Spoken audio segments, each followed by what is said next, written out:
Hello! ఈ మధ్య social మీడియాలో ఒక పెద్ద డిబేట్ నడుస్తోంది. అదేంటంటే, సోషల్ మీడియా అకౌంట్స్‌కి కూడా ఐడెంటిటీ వెరిఫికేషన్ ఉండాలా వద్దా అనేది. సో, ఈ ఇంట్రెస్టింగ్ టాపిక్ గురించి ఇప్పుడు లోతుగా చర్చిద్దాం. సో అసలు పాయింట్ ఏంటి?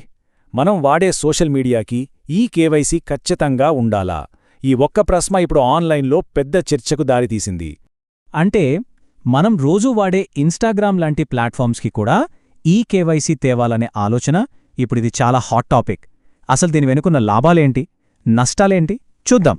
అసలు ఈ డిబేట్ అంతా ఎక్కడ మొదలైందంటే, ఇదిగో ఈ ఒక్క ఇన్ఫోగ్రాఫిక్తోనే. ఇది సోషల్ మీడియాలో తెగ వైరల్ అయింది. సరే, మరి ఇందులో ఉన్న పాయింట్స్ ఏంటో ఇప్పుడు ఒక్కొక్కటిగా చూద్దాం. సరే, ముందుగా దీనివల్ల కలిగే మంచి ఏంటో చూద్దాం. అంటే ఈ కేవైసీ పెడితే ఏమైనా లాభాలున్నాయా? ఆన్లైన్ ప్రపంచం మరింత సేఫ్గా మారుతుందా? అన్నిటికన్నా పెద్ద బెనిఫిట్ ఏంటంటే, ఫేక్ అకౌంట్స్కి చెక్ పెట్టొచ్చు. అంటే నకిలీ ప్రొఫైల్స్, బాట్స్ ఉంటాయి కదా, వాటిని చాలా వరకు కంట్రోల్ చేయొచ్చు. బహుశా మొత్తం తీసేయచ్చు కూడా. ఇక రెండో పాయింట్, మన అకౌంట్స్ని మన రియల్ ఐడీలతో లింక్ చేయడం. ఇలా చేస్తే ఆన్లైన్లో జరిగే నేరాలను పట్టుకోవడం, కంట్రోల్ చేయడం చాలా ఈజీ అవుతుంది కదా. ఇంకా మూడోది, ఇది చాలా ముఖ్యమైన పాయింట్. వెరిఫైడ్ ఐడీలుంటే ఆన్లైన్లో మహిళలు, ఇంకా పిల్లలకు సెక్యూరిటీ పెరుగుతుంది. వాళ్లకు మరింత సేఫ్ ఎన్విరాన్మెంట్ క్రియేట్ అవుతుంది. సరే, ఇప్పటిదాకా లాభాలు చూశాం. మరి నాణ్యానికి రెండో వైపు కూడా చూడాలి కదా. ఈ ఐడియా వల్ల వచ్చే ప్రాబ్లమ్స్ ఏంటి, రిస్క్స్ ఏమున్నాయో ఇప్పుడు చూద్దాం. అన్నింటికంటే పెద్ద టెన్షన్ మన ప్రైవసీ గురించే. ఆలోచించండి, మన ఐడీ కార్డులని సోషల్ మీడియా ప్రొఫైల్స్తో లింక్ చేస్తే మన పర్సనల్ డేటాకి ఎంత పెద్ద రిస్కో కదా. ఇక రెండో నష్టం, మనకు అజ్ఞాతంగా ఉండే స్వేచ్ఛ పోతుంది. అంటే మన ఐడెంటిటీ బయటపెట్టకుండా, ఎవరికీ భయపడకుండా మన అభిప్రాయాలు చెప్పుకునే అవకాశం తగ్గిపోతుంది. చివరిగా ఇంకా చాలా పెద్ద డౌట్, డేటా సెక్యూరిటీ.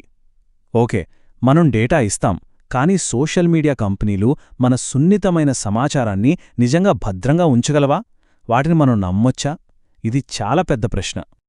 చూసారా, ఈ స్లైడ్లోనే మొత్తం గొడవేంటో క్లియర్గా కల్పిస్తోంది. ఒక పక్క సైబర్ క్రైమ్స్ ఆపాలి అంటున్నారు, మరోపక్క అలా చెయ్యాలంటే మన ప్రైవసీని పనంగా పెట్టాలి అంటున్నారు.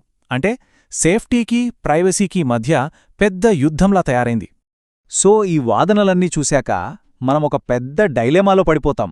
అంటే భద్రత కావాలా లేక గోప్యత కావాలా? రెండింట్లో దేనికి ఎక్కువ విలువివ్వాలి? ఆ ఇన్ఫోగ్రాఫిక్లో చెప్పిన ఈ ఒక్క మాట మొత్తం డిబేట్ని సమ్మరైజ్ చేస్తుంది. అదేంటంటే, సరే, మనుషులు చేసే తప్పులు తగ్గించొచ్చు, కానీ మన డేటా భద్రత సంగతేంటి అన్నదే ఇక్కడ అసలైన పాయింట్. సో ఫైనల్గా మన ముందుకొచ్చే ప్రశ్న ఇదే. సోషల్ మీడియాకి మన ఆధార్ లేదా ఫోన్ నంబర్ డీటెయిల్స్ ఇవ్వడానికి మనం సిద్ధంగా ఉన్నామా? ఈ సేఫ్టీ వర్సెస్ ప్రైవసీ డిబేట్లో మన స్టాండ్ ఏంటి? ఒకసారి ఆలోచించండి.